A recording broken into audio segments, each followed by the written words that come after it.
The reliability of the restoration rests on the Book of Mormon. Yet time and time again, critics claim that the Book of Mormon is not what it claims to be, that its translation was more deceptive than it was divine.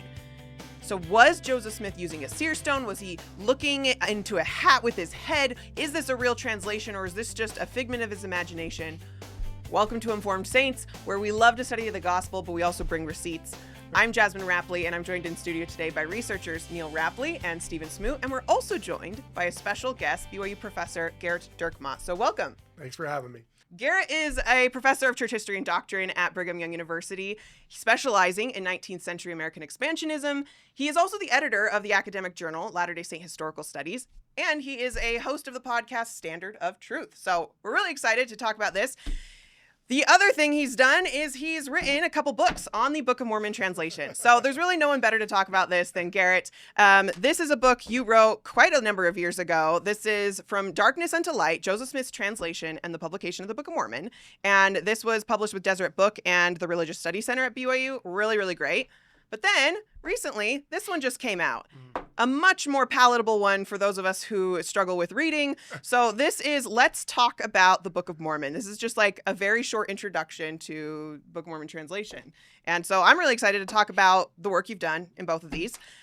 So let's just dive in. Well, I was just going to say, before we dive in, let's acknowledge he has a co-author on both of these, Mike McKay. Yep. Let's, no Mike McKay erasure here. Mike McKay's the Ringo Starr of this duo. No, I'm just kidding. Mike McKay we all love Mike McKay. Yeah. Mike, we see you. We We recognize you. acknowledge you. You are valid. Yeah. Can I say real quick too? Your book From Darkness Unto Light. It was like one of the first things I read.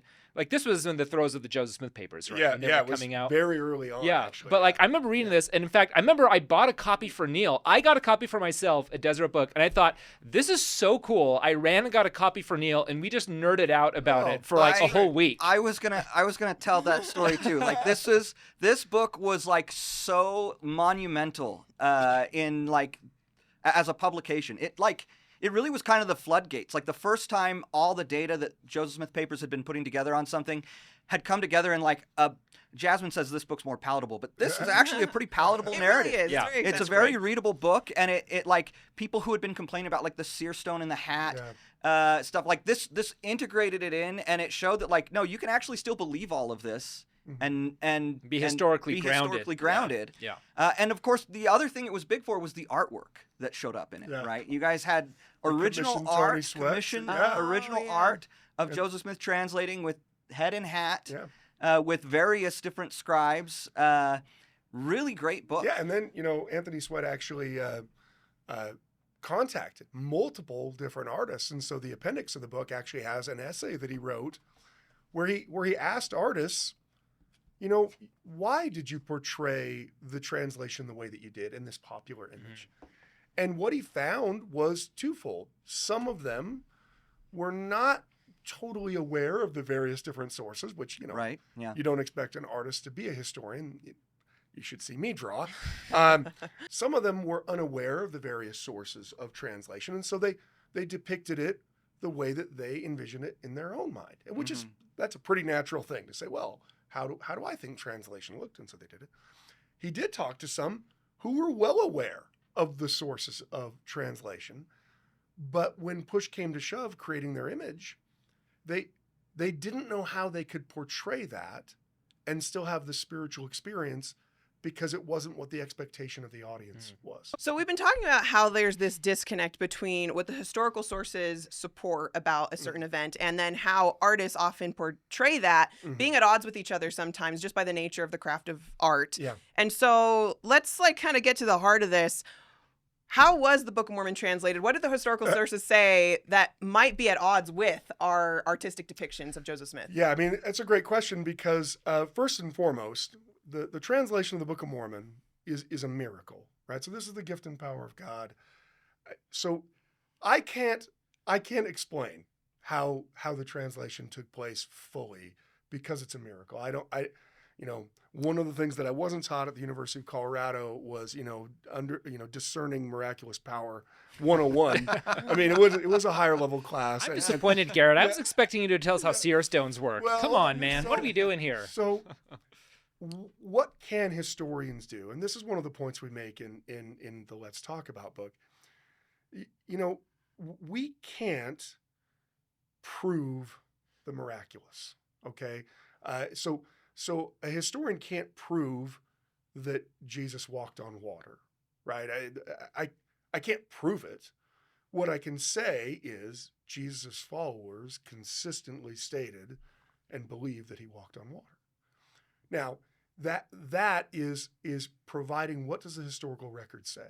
And part of the way that you know whether or not someone is doing history or they're doing propaganda is whether or not they allow the historical sources to speak for themselves.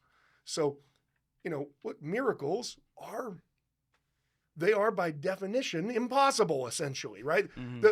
We're not impressed when someone just walks across the room. No one's like, my goodness, well, if it's a toddler. Exactly, yeah. Yeah, they stand that's up right. like, oh, it's his first steps.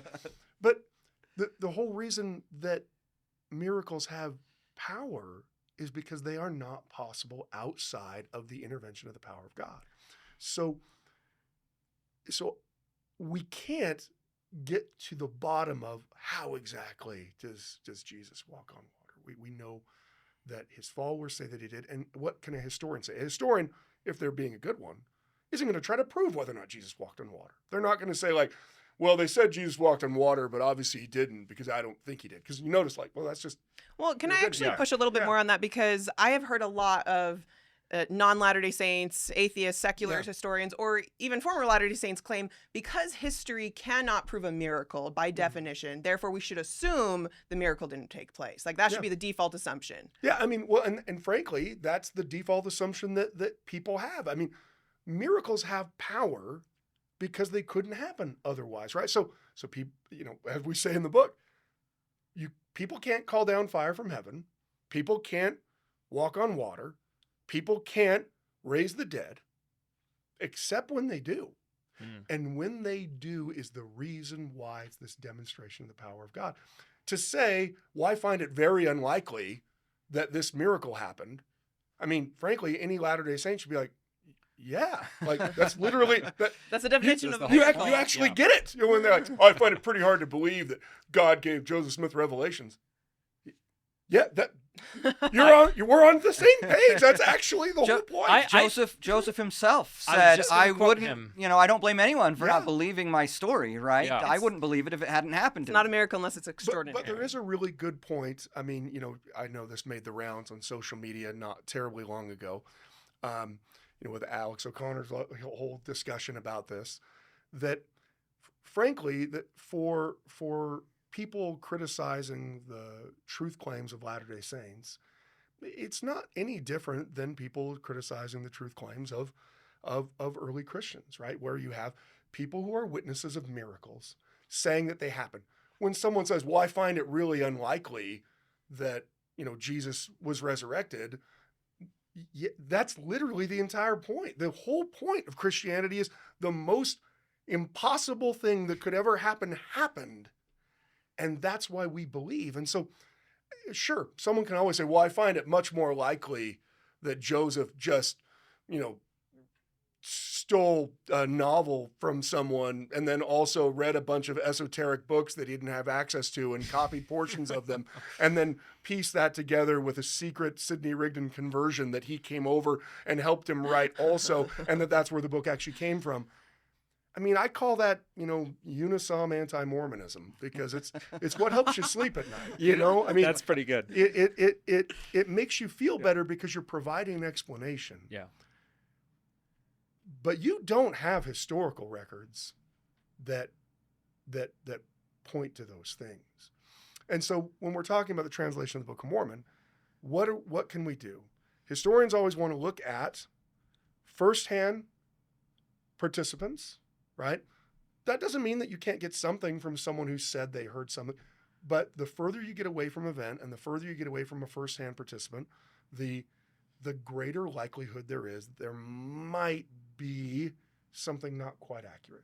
As someone who speaks a lot, I have had multiple occasions where I've come down off the stand of speaking and had someone come up to me and say, I just really love the part where you talked about how as long as we follow the gospel, bad things won't happen to us. And I'm like, what in the world? Like, not only did I not say that, I literally don't believe that. And yet, but that's, people hear sometimes what they're expecting. And so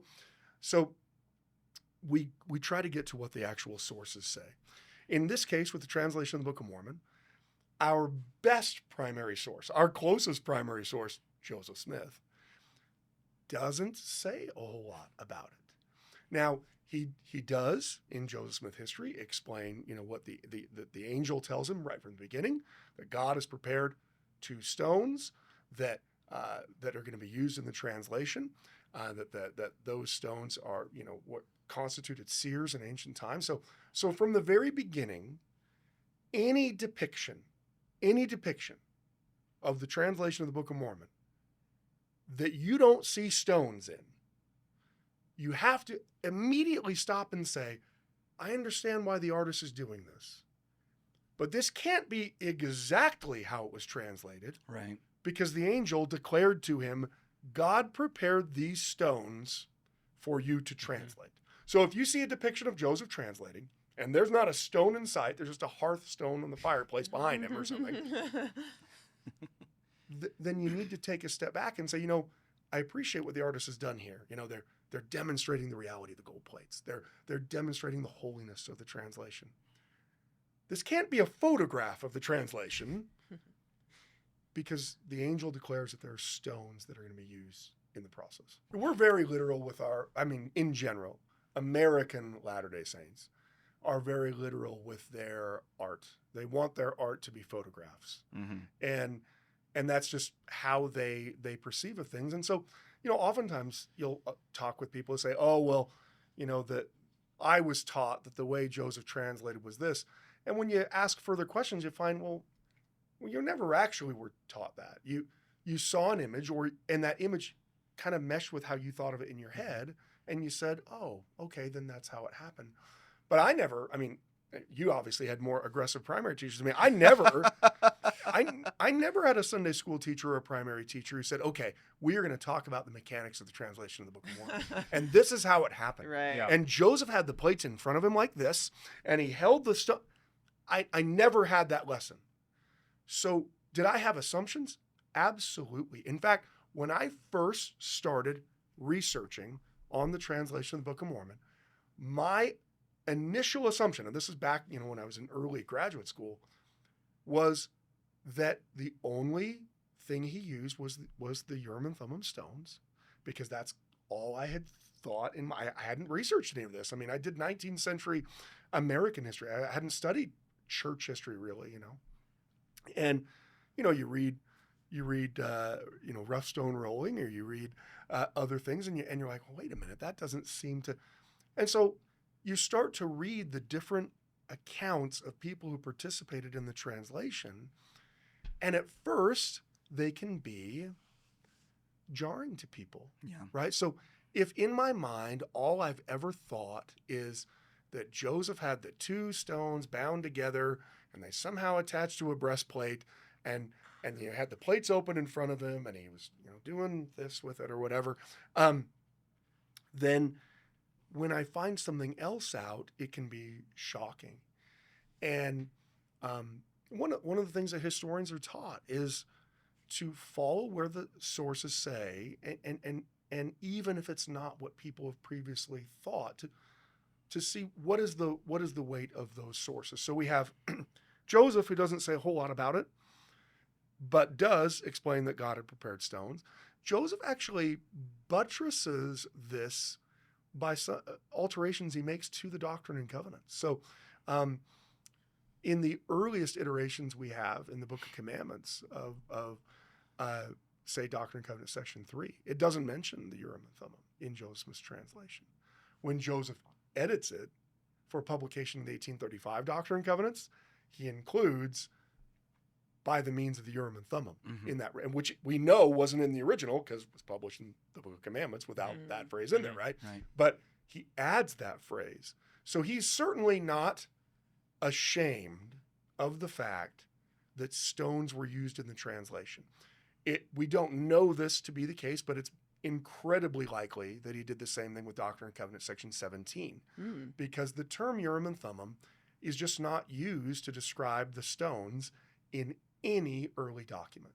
In all of our early documents, the way that Joseph Smith himself describes it is spectacles Right. or stones. It's William Phelps, I think, right, who's one of the earliest Latter-day Saints to make this connection. And I think the reason why, and maybe you can correct me, is as early Latter-day Saints, they know Joseph is using stones to translate the Book of Mormon.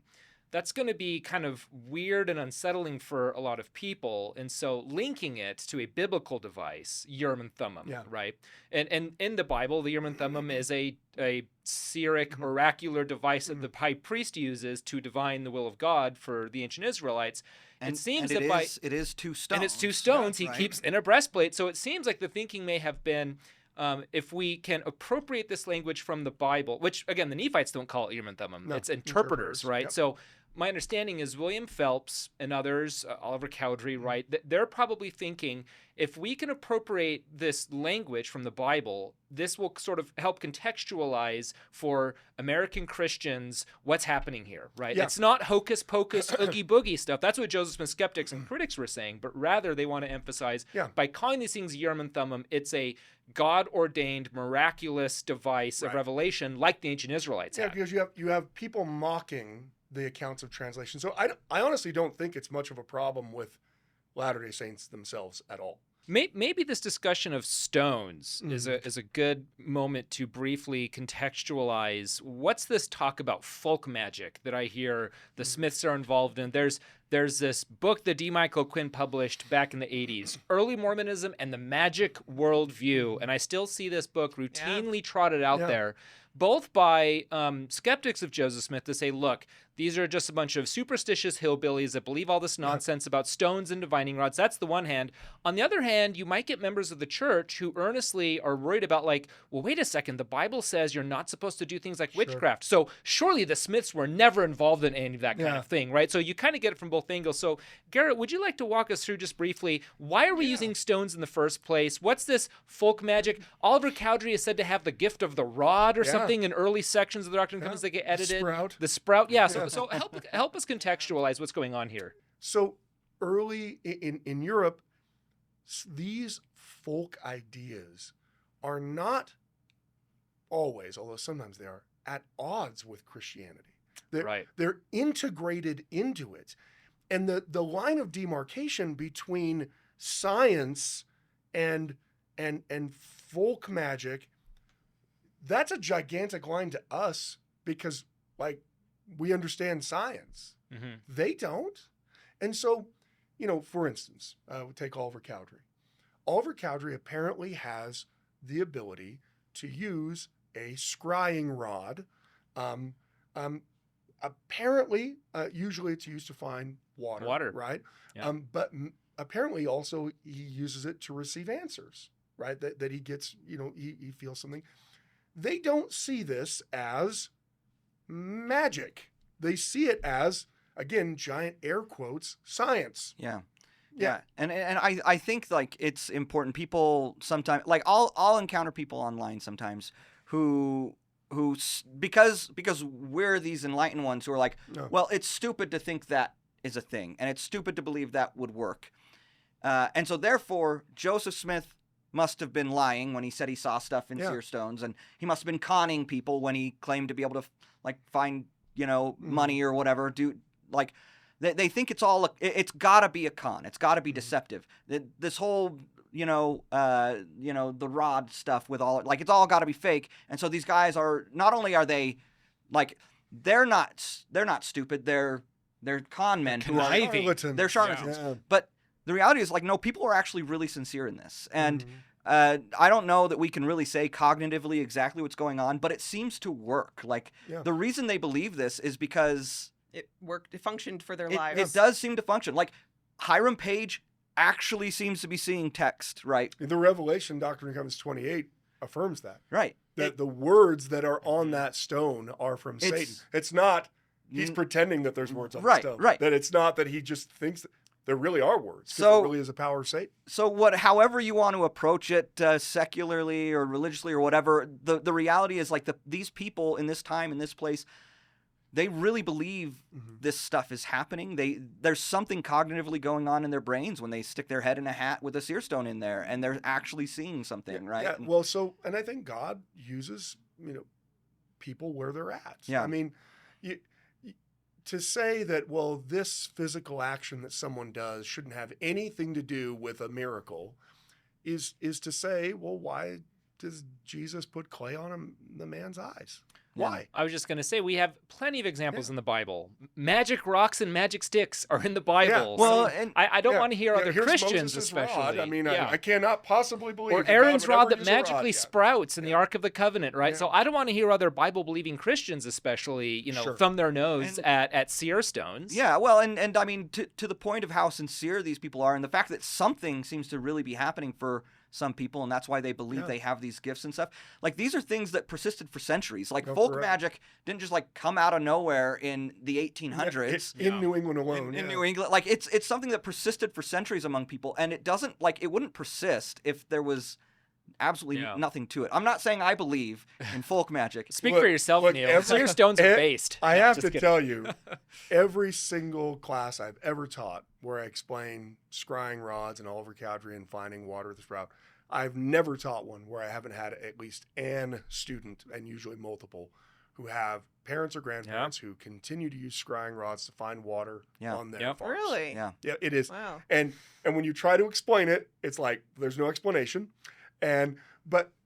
But they don't perceive of this as somehow the occult. They Mhm. perceive of this as the difference between Oliver Cowdery and someone else who can't find water that way Right. is his hands are perceptive enough that he can feel they call everything electromagnetism. Right, It's like right. their favorite. Yeah. It's like anything that's like power that we can't explain, it's electromagnetism. that you have this sprout and you can feel the pulsations as it's brought towards the ground. And that's the difference is that you have this gifted hands that you can feel. Honestly, the way you're describing it reminds me of the way that energy healers talk about what they try to do as well, Yeah. using stones, and they're feeling for Yes, I certain can like picture it, energy yep. waves. Mhm. And so to say that like, oh, those benighted people back then in the 19th century who just didn't have science, they were so Yeah. stupid and naive and dumb, like those kinds of impulses still persist today in a lot. I think in I some saw a survey communities. that 25% of Americans believe in the idea of clairvoyance. So a quarter of people today in the United States believe that there are people that have that ability now and they can't explain it. And I'm not saying that exists. What I'm saying is, in Joseph's time, this would not have been odd. Now, would it have been ridiculed, especially because of the Age of Enlightenment and people saying only so? Of course it would Yeah. be, which is part of what people like Eber Howe are doing. They're making fun of the idea. One of the things that comes out of the Reformation is a mockery of the miraculous. And in some ways, as a Latter-day Saint, you can kind of like go along with that. Like, yeah, probably we don't actually have the piece of the true cross that if we go and kiss, then all of our sins go away. I mean, right? Which is part of what's going on with the Protestant Reformation. This elimination of the mysticism that has enveloped Catholicism for so many years. And that hits with the Age of Enlightenment so well that you end up getting people to get to this point where they're deists, right? Where there's no miracles in the known world. There's sure God might exist, but everything's natural, everything's scientific. And so many of the early critics of Joseph Smith are coming from that realm. I mean, Eber Howe makes fun of all kinds of organized religion because he thinks it's all stupid. Now, he's in the minority. Most Americans love organized religion in the 1840s, 1830s. So for Joseph, when he finds that first stone, and we have multiple accounts of how, we don't know exactly when, but at least according to many of the accounts, he finds it digging a well. Now, that would have been most likely after his first vision, but before he meets with Moroni, sometime between 1820 and 1823. Now, he finds this stone. If he would have said to anybody, hey, I found this stone and there's something about it, the response from anybody would have been, oh, you might be one of those people who can see things in stones. Because, I mean, the very fact that you think that there's something, you know what, that's and so I don't doubt that Joseph is influenced by his culture. And before God reveals everything to him, what Joseph thinks about the stone that he's found is what every adult around him tells him that the stone is for. Oh yeah, there's some people can find lost things in that. You're probably one of those people. To that point, later we get the affidavits from the Hurlbut affidavits that E.D. Howe relies a lot on in his in how he goes after Joseph Smith, and you have Willard Chase in there, right? Yep. Who's acting very skeptical of this Seer stone stuff. But we know that his own sister, Sally Chase, has a stone. Herself has a stone. And is known as like a village seer and is believed to be able to see things. And so, these Palmyrans, they kind of rewrite the narrative themselves. Be like, oh yeah, the Smiths were kind of these weirdos who did this folk magic stuff. But like, really, they're all also participating. It's a pretty common thing. Now, are there skeptics, loud skeptics, public? Of course there are, generally in America. Yeah. The further away we get from it, the more ridiculous it's going to seem. So can we just can you summarize in a word for me? Is using seer stones in the Urim and Thummim, is it fake? Is it occult folk magic? Is it divine? What's your take? It's clearly divine for Joseph Smith. Now, it's not for Hiram Page. So obviously there are people that can claim to interact with stones and objects that are either not doing it honestly or that are being misled by Satan, in the case of Hiram Page. For Joseph, all of the witnesses of translation, they see Joseph interacting with these sacred stones as part of the miracle. So they don't see it as the Book of Mormon is true, but it's really crazy. He was using a rock, and they actually see that as the miraculous because, look, anyone can dictate a book. Now, you can have lots of arguments about whether or not someone can dictate a book that's the Book of Mormon, but in practical terms, anyone can dictate a book. But not anyone can make words appear on a stone. Yeah. That's a miracle. Yeah. And so when Joseph Knight Sr. describes the translation of the Book of Mormon, and he says that, Joseph would put the stone into the hat and he'd look in, or the Urim and Thummim, he used the terminology, that words would appear on it and that he would read them off and then that would disappear and more words would appear. The way he finishes his explanation of the translation is, and so we see it was marvelous. Mm-hmm. He is arguing for the divinity of the translation because words are appearing on a stone, because that is not replicatable, right? I can't make words appear on a stone. I can dictate a book. It wouldn't be as good as the Book of Mormon. But I can start dictating a book right now. It'd be terrible. It would be nothing like the Book of Mormon. But let's say Joseph's, super special and has all kinds of wonderful means that, outside of his education where he can do it. But Joseph can't make words appear on a stone. That involves some kind of divine power. And so many of these early witnesses, they see the words appearing on the stone as proof of the divinity of the translation, not the other way around. Today, we have people that are like, I don't know, I've never heard of that. That makes me feel uncomfortable. They see it the exact opposite.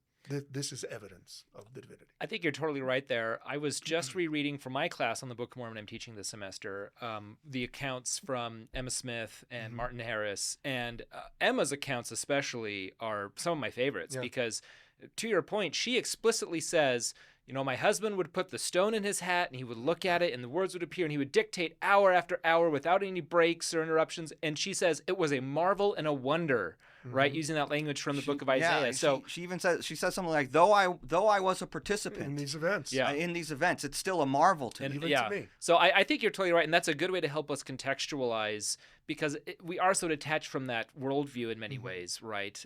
To understand that having seer stones doesn't default have to mean either Joseph Smith's a superstitious huckster or that he's like satanically possessed or whatever. Yeah. I think those are the way extreme ends that people jump to. We can, like Emma, like Martin Harris, like Joseph Knight, Oliver Cowdery, right? We can see his use of sacred stones as part of the miracle, right? Yeah. It's part and parcel of it. And again, for those who feel uncomfortable, we only need to reread Joseph Smith history to listen to the fact that the angel declares to him that stones will be used in the translation.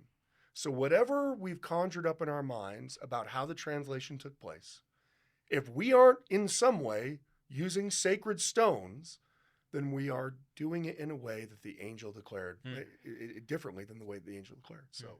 You've been talking about how the angel himself tells Joseph Smith, according to Joseph's own account, right, that there are going to be these stones involved in the translation.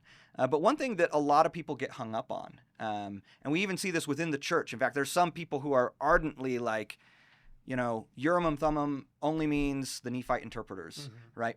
So some people get hung up on this idea that there were other stones, or Joseph had his own personal stone that he sometimes used. And we've got a whole host of other witnesses who do describe Joseph using a single stone. David Whitmer, Emma Smith, Martin Harris, Elizabeth Ann Cowdery / Whitmer. Whitmer Cowdery, should we hyphenate for her? Who she said, she talks about watching the translation for hours, right? I wonder why she just watched Joseph and Oliver sit there for hours at a time. Yeah. But anyway, these people who watch, and they describe him just using a single seer stone. So could you maybe speak to that? And yeah, and I think that's actually one of the problems with our sources is it's a natural thing for someone to say, I don't know about this idea of a seer stone and a hat and stuff. That I've never really heard of that. That's not in the pictures that I've seen. I think that sounds like it's some kind of anti-Mormonism. I'm just going to only go off of what Joseph said, right? So it's a natural thing to say, well, I don't want to be led astray by some other source. But historically speaking, these sources are multiple independent attestations, which is it's big historian talk for the fact that when you're trying to determine what actually happened in the past, the most effective thing you can have is multiple independent sources that aren't just copying. Look, you have lots of sources just copy off each other. Anyone who's done any time doing any anti-Mormon stuff at all is well aware.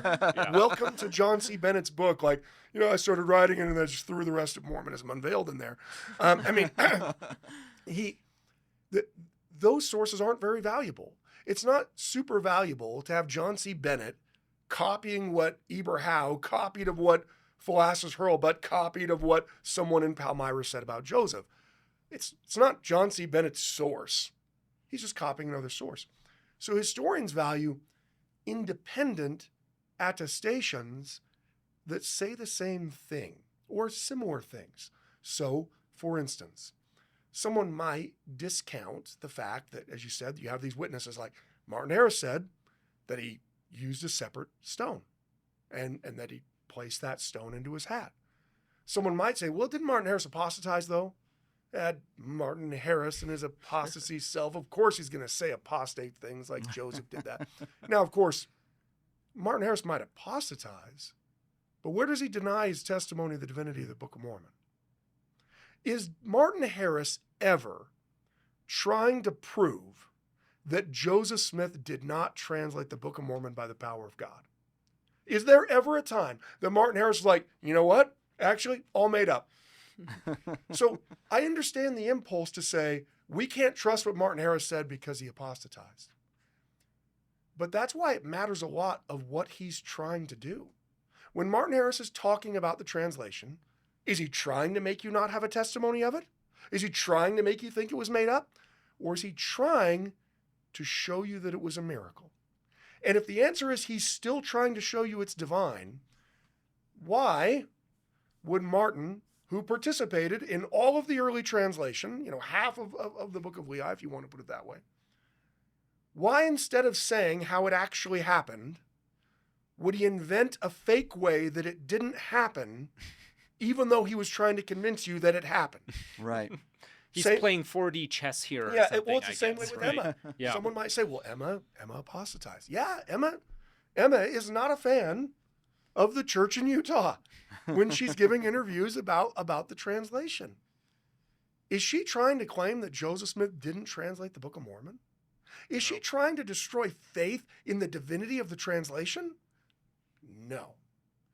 So what are we trying to say? That Emma, who has the whole point is to prove that Joseph Smith's a prophet. She still believes that.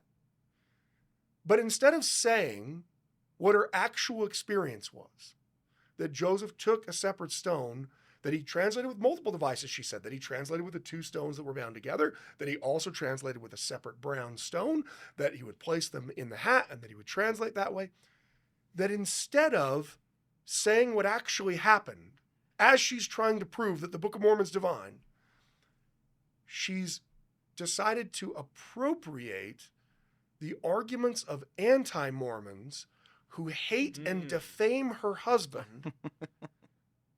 Why is she doing that? Why wouldn't she just say what actually happened and what she actually experienced? And so I understand the impulse to say, well, if Emma's the only one who said that he put a stone in a hat, there's no way that he did. Well, first of all, Emma's not the only one. Well, Martin Harris, too, he's also an apostate. Well, what about Joseph Knight? He's not an apostate. Well, but he also, I mean, you start to get to the point where you have all of these different sources. Emma is not aware of Joseph Knight Sr.'s account. She doesn't have that. Right. She's not working through the church archives that don't exist yet. Mm-hmm. So how is it that she describes the translation almost exactly the same way that Joseph Knight, not apostate, describes the translation? Or, you know, another one that's fun is Josiah Stowell in court testimony in 1832, before E.D. Howe and his book, where, you know, this becomes a narrative that critics are using and stuff, which you kind of talked about a little bit earlier. But he's literally trying to defend Joseph in court against the charges of fraud, of defrauding him with a seer stone. And he talks about how Joseph took a certain stone, put it in a hat. Or we could talk about one of my favorite accounts, Jonathan Hadley, and Palmyra Freeman, probably the earliest published account. In fact, so it's a great example of how all of our accounts, our early accounts and our late accounts, our first-hand accounts and our second-hand accounts, all of them that try to provide details. Now, not all of them try to provide details. Right? Joseph simply says, I would inform you that by the medium of the Urim and Thummim, I translated the Book of Mormon by the gift and power of God. Okay, so that's not a lot of details. It does say, by the medium of the Urim and Thummim and by the gift and power of God. So that Joseph's using some device. Now, for some people, they say, well, I only perceive as Urim and Thummim meaning only the stones that were found in the box. That's it. That's all they apply to. The problem for historians is that's clearly not what Joseph Smith is calling those stones when he first gets them. We know this from Joseph Smith's 1832 history, right? What does he say? The Lord had prepared spectacles to read the book, wherefore I commenced translating. Joseph's earliest account from himself is using this term, spectacles. Now, why does the Jonathan Hadley account matter? Who's Jonathan Hadley? He's a newspaper editor in Palmyra in 1829, who they actually approached to publish the Book of Mormon because initially, the as much as we sometimes lionize Grandin is not. He's not a friend of. He's not a friend. No, he according at least to his brother-in-law, Grandin not only refuses to print the Book of Mormon, that he actually tries to enlist Martin Harris's friends to try to prevent Martin Harris from paying for the printing of the Book of Mormon. So they go to the other printer in town, and that printer is Jonathan Hadley. Hadley's going to give multiple accounts of what happened over the course of his life. But why is he so invaluable? Well, after they don't, so he says, I can't print this. He sends them to the master he apprenticed under, who was Thurlow Weed up in Rochester. When they come back down to Palmyra, they then go to Grandin with a very different argument, right? Before it was like, will you publish this? And Grandin, of course, won't. Now it's, look, this is getting published either way. We will publish it with Elihu Marshall in Rochester. We'd much rather publish it here. And Grandin relents and then charges them an exorbitant fee to do it. But when Hadley finds out that it's not his buddy in Rochester, but his political and economic hated rival. I mean, these guys hate each other so much that in the summer of 1829, Jonathan Hadley is a witness for the prosecution in a criminal libel case against Grandin. Wow. They hate each other. And so Hadley's reaction when he finds out that it's his enemy that is now getting all this money is to go just unhinged on both Grandin and on the publication of the Book of Mormon. Now you might be thinking, well, why do you care about this source? Well, because it's our earliest source that exists on the translation of the Book of Mormon that's published. There aren't other published accounts. So unlike everything else where you have to try to track down, okay, so this person said this, but they're obviously borrowing this from the New York Post that says this because they're borrowing it from the Oneida, right? This is the earliest account.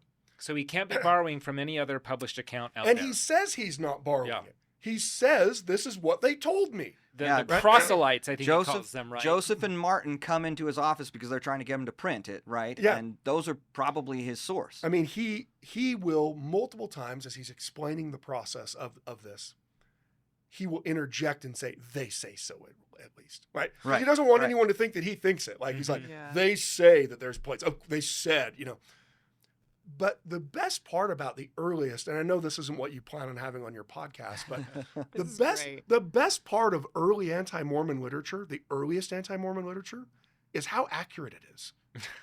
Now, There's a hot take right there. I'm not saying that anything in Mormonism unveiled is. That's not the earliest.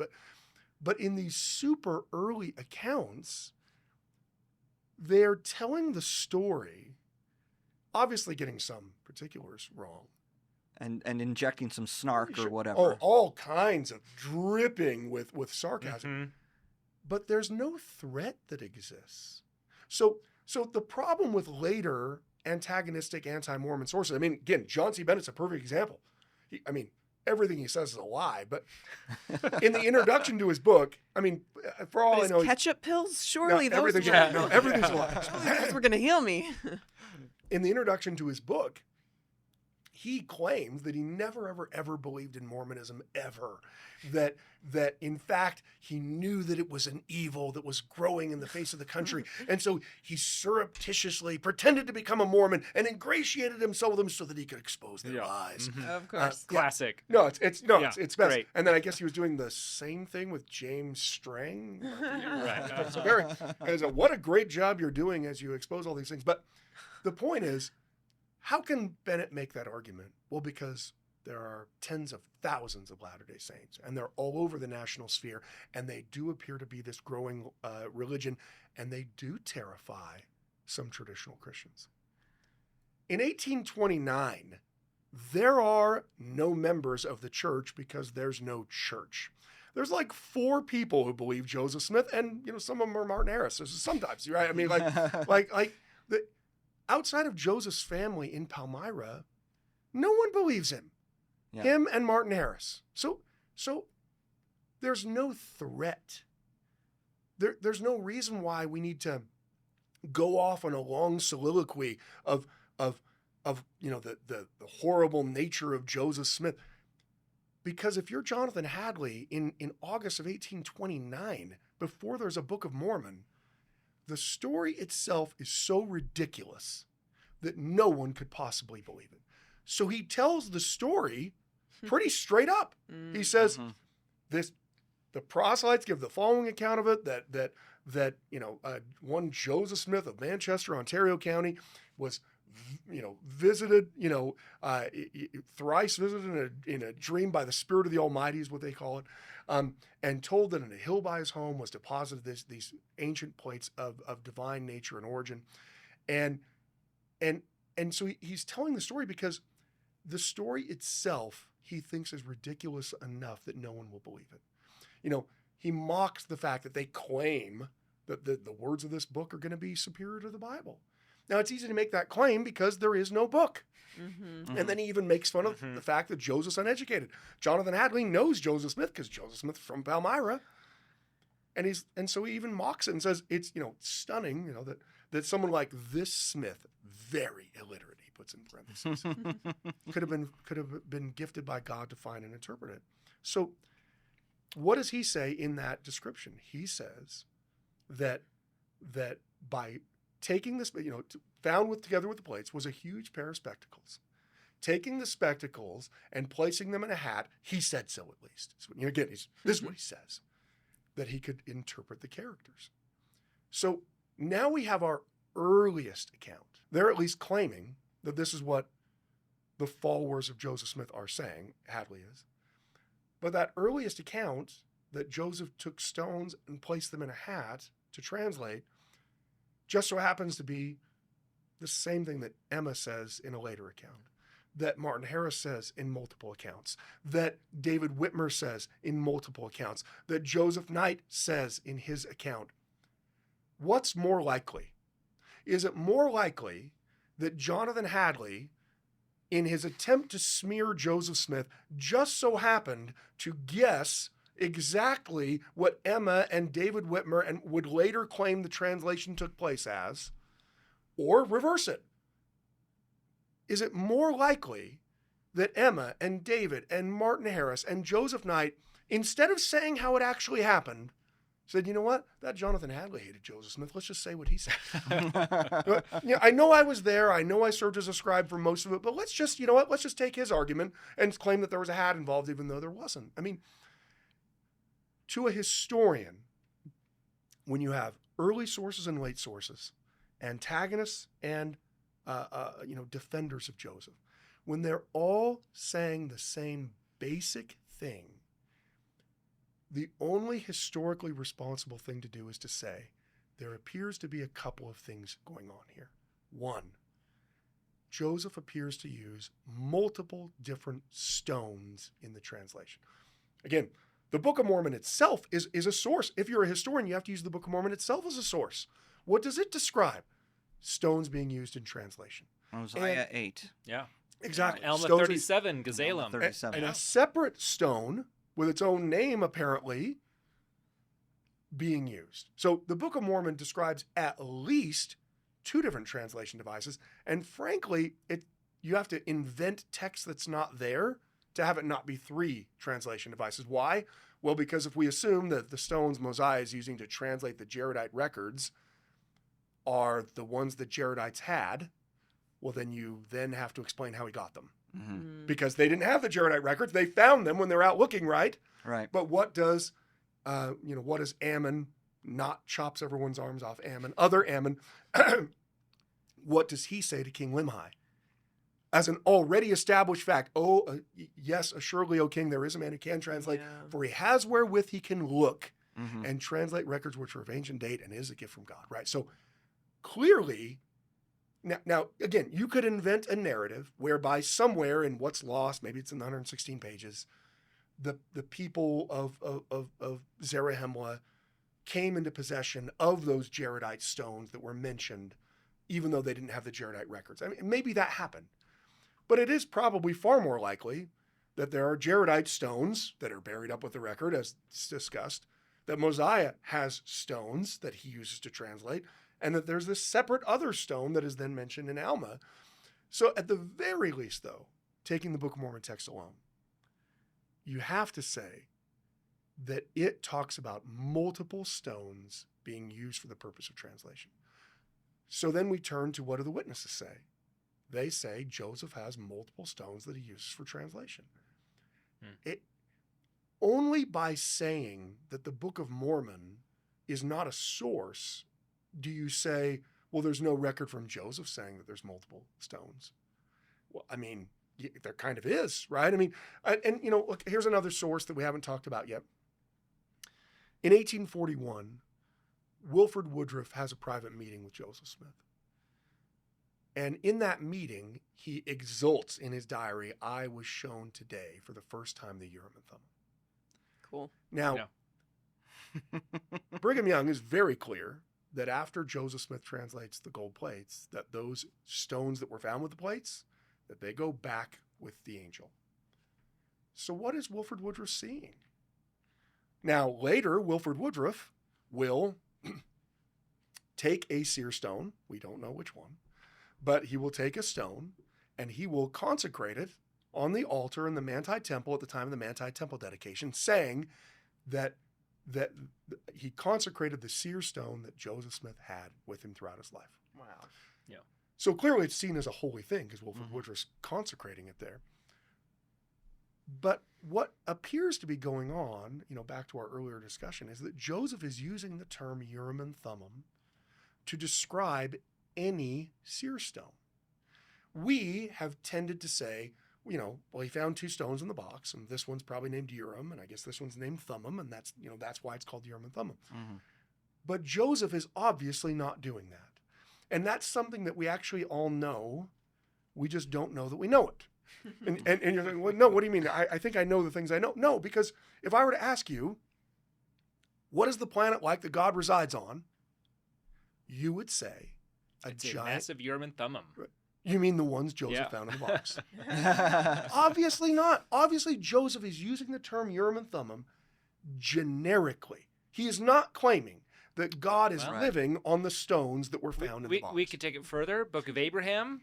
Abraham Yep. has a Urim and Thummim. Are we saying that he had the same thing as the Jaredites? You know what? I mean, Some that's like people how many made that angels argument, can fit actually. on a Yeah. pinhead? Yeah, How can God fit on the Urim and Thummim? Yeah, right. How many angels dance on the minute? Well, so you have that, and then you also have, what is this earth going to be like in its glorified, sanctified, and immortal state? A giant Urim, not the ones found in the box. So Joseph is clearly using, what is every member of the church going to get when they go to the celestial kingdom? Their own Urim and Thummim, not the ones that were found in the box. It is obvious to historians that Joseph is using the term Urim and Thummim to mean seer stone, any seer stone by the Nauvoo period when the history is being written. Mm-hmm. Because we have these revelations and these discussions where he's doing that. He's telling Wilford Woodruff when he shows him a single stone, this is a Urim and Thummim. And he's not saying, oh yeah, and these are the ones found in the box, right? And so I think that nomenclature drives a lot of the confusion where someone's like, Joseph did not use seer stones. He used the Urim and Thummim.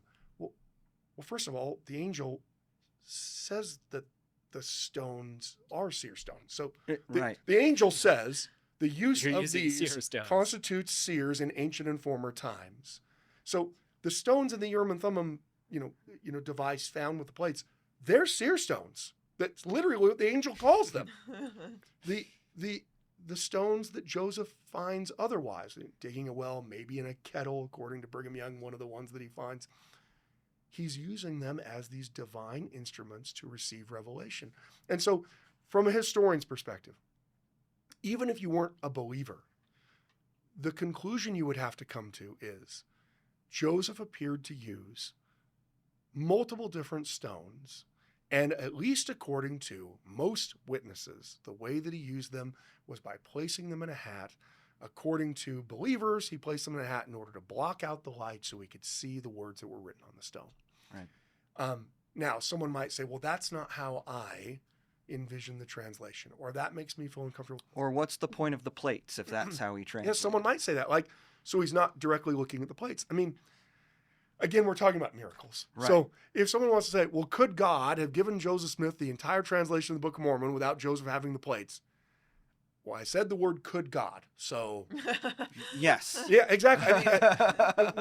Because a lot of times people will say, well, then why would God do it that way? I barely have the credentials as a historian. I can't tell you why God does the things that God does. I will say this. I don't know what it took for Joseph to be prepared to translate. He has those plates, and he's studying them. He's drawing an alphabet off of them. He is studying those characters, making copies of them for months and months before he begins to translate the Book of Mormon in earnest. So maybe that was necessary. Maybe that's a necessary part of the it. preparation. It's part of how he prepares himself as a seer. Yeah. I don't know. I do know, however, that the existence of the plates remains today the most difficult thing for either secularists or antagonists to dismiss. I mean, the recent biography of Joseph Smith that was published by John Turner, the weakest part of the entire book is how he treats the witnesses in the to plates. pretend that those witnesses don't actually exist. Well, Joseph was able to make people think that they saw plates. Can you say those No. words back to me? It's even better, Gerrit. He said many Americans had visions in Joseph's day. Yeah. Joseph had the rare ability, or the much more rare ability, to have other people see visions. Yeah. It's like a Marvel Sources superhero cited, power. please. Yeah. Well, that's It's like, I want that X-Men power, right? Like Wolverine gets the claws. I want the Superman power to make people see visions. the interaction with the plates are what makes Joseph's truth claims so different than every other person. So, for instance, Ellen White is the founder of Seventh-day Adventism. She claims that she had revelations from God. Interestingly enough, she doesn't tell anyone about them for years, but you don't have people running around going, see, that proves it. Obviously, she's just like, she claims she has revelations from God, and that those revelations told her that the entire Christian world has gone astray because they're worshiping on the wrong day, among other things. Mm-hmm. Now, historians don't spend time trying to prove how Ellen White's a liar. Mm-hmm. Historians, if I write a paper on Seventh-day Adventism, I'm not like, well, obviously Ellen White's lying about that because God wouldn't ever tell people the wrong day. I mean, you simply, as a historian, say what Ellen White said. You say, Ellen White this. And then the other thing you can say as a historian, does she seem to be sincere in this? Well, how do you measure sincerity? It's tough, but I can tell you, with politicians, you can find some lack of sincerity. If you're doing 19th century, because you'll have a politician say something like, I have never supported that war, and then you'll go read their journal, and they're like, I've been totally opposed to this. They're like that I really think that we're going to have to fight this war, even though I said publicly not. I mean, the reality is some people say things publicly, and then privately they think something else, and you see this a lot with, like I said, politicians or other figures. So you could say, well, here's Ellen White publicly saying that she thinks that the whole world's wrong about worshiping on the wrong day. But privately, she's like, actually, I know it's Sunday. I don't know why. Yeah, right. So a historian could do that to prove that they're not sincere. But in general, you just simply say, she sincerely believed that God spoke to her. And you don't try to undermine that and say, but obviously he didn't. I mean, that's criticism. That's opinion. That's not provable. But Joseph's truth claims are different for two reasons. One, he is saying that he has plates. Now, you either have plates or you don't have plates. Mm-hmm. That actually is something in the secular realm that you either have a tactile, physical actuality or you do not. It's not a matter of, there's a lot of people like, well, I'm sure that Joseph sincerely thought that God spoke to him, but of course he didn't. Well, okay, you're right. Are there people who sincerely think that God spoke to them when God didn't? Hiram Page. Yes, of course. There are people who believe that sincerely. Right. But in Joseph's case, there's the added witness of the plates. So when people say, well, why does Joseph have the plates? The plates are the demonstration of the actual historicity of the events that Joseph is now receiving through revelation, because Joseph has something. Yeah. Even his antagonists are picking up the box that the plates are in and hearing it and feeling it. So you're left with only a couple of options. Joseph manufactured somehow, stole hundreds of pounds of tin from a neighboring village that was never reported, fashioned a bellows, figured out how to make the tin look tarnished like gold, enough that you could confuse and convince even someone who knows what gold looks like. Figured out how to engrave on tin, which people, ex-Mormons who've made fake tin plates to be like, oh, look how easy it is, have admitted it's actually really hard to engrave them. It's harder than I thought. They haven't engraved their plates yet. Yeah, well, so you're left with this argument that Joseph either manufactured plates, which again helps you sleep at night, but there's no sources that demonstrate that, or that he actually has something. And that's the reason why, some historians who don't accept Joseph Smith's truth claims, they've actually come to the point where, well, how do I deal with the fact that there's 12,000 Joseph Smith documents, hundreds of thousands of millions of words, hundreds of thousands of pages, and all of them Joseph really seems to be sincere, that he really believes he was called by God. Well, how can you really believe you were called by God and also fashion plates on your own that you then lied to people and told you that an angel brought to you in order to convince people that actually that they were a record of an ancient civilization? How do you do both things outside of being just a lunatic? And so you have some people that have even suggested, well, maybe he did find something. But what he found just wasn't plate. He found like copper printing plates, or he found, maybe he did find some Native American An Indian artifact. I've heard that. That, because that way he can be both sincere, but then also sincerely wrong. Right. And that's all derived from the fact that, what do I do with plates? And you frankly, you find people do a lot of what John Turner did. And that is, don't engage on it at all. Because there is not a good answer. We're not talking about a bunch of men who spent the rest of their lives in insane asylums. We're talking about people who in all other aspects of their life appear to be normal, functioning people who make attestations, legal attestations, that we did heft and did see. We know that the said Smith has those plates in his possession. And so for me, when people are troubled by that, well, why does Joseph need the plates at all? Frankly, the fact that Joseph had plates is the greatest defense of Joseph's seership that there is from this early period. Yeah. Well Outside said. of the word of the book itself. Well said. And I think speaking to that, like, that's not just true for us today as we go through the historical record.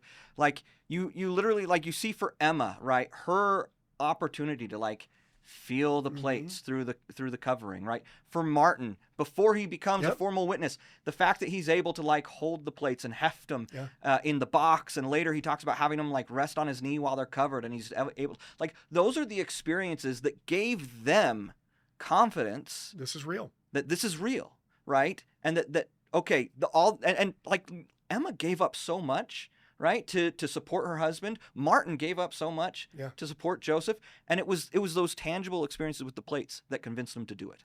Yeah, right? and I think demonstrates it demonstrates the reality of what Joseph is claiming. This can't just be a vision that Joseph. What's really interesting is even Joseph in his 1832 history, when he talks about trying to retrieve the plates and not being able to get them, what's his reaction? I cried to God because it was this just some kind of vision? Because he wasn't able to actually tangibly grab and feel the plates. So I understand why people have the concern. If the question is, could God have given Joseph Smith the translation of the Book of Mormon without him having the plates? The answer is, of course he could. Because it's God. He can do whatever he wants. The same way that he gave Joseph Smith Doctrine and Covenants section 7, which is a translation of a Johannine parchment, which Joseph did not go to the Holy Land and dig up and find. And yet there it is, right?